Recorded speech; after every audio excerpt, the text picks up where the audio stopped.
ئەم کاتتان باش کورسای گرنگترین هەواڵەکانی کوردستان نێرانی جیهانتان پێشکەشەکەم. لە بەردەوامی چالاکیەکانی هاوڵاتیان بۆ پاراستنی سروشتی کوردستان، ئەنجومەنی ژینگە پارێزانی ژیانی سەوزی سەقز لە زاوێنی شاخی بێژەنگ سەر بە ئاوایی ئەنگێجەر دەیان نەمامیان چاند.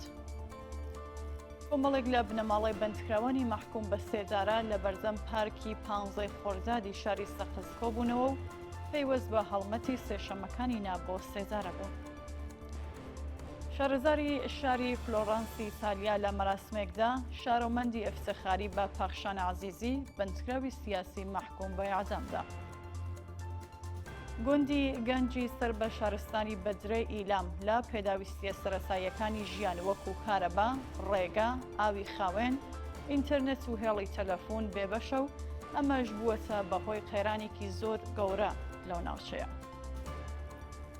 خوێندکارانی زانکۆی زانستە پزیشکیەکانی تەورێز دژ بە لە خوارەوەبوونی کوالەتی خواردنی سلف سەرویس لە بەرزەم ناوەندی ڕفاهی ئەو زانکۆیەمانیان لە خواردن گرت و خۆراکەکانیان دانا.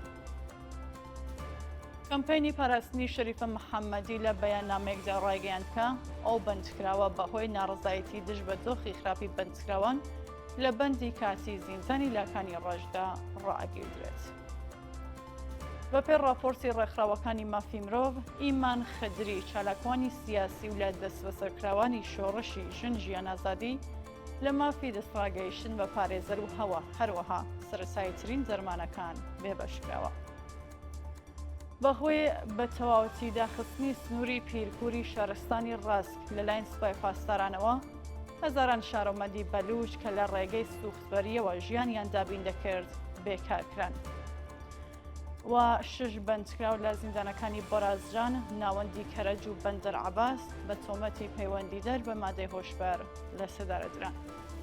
بینەرانی خۆشەویست، کورسی هەواڵەکانم پێشکەشکردن هەمشاد.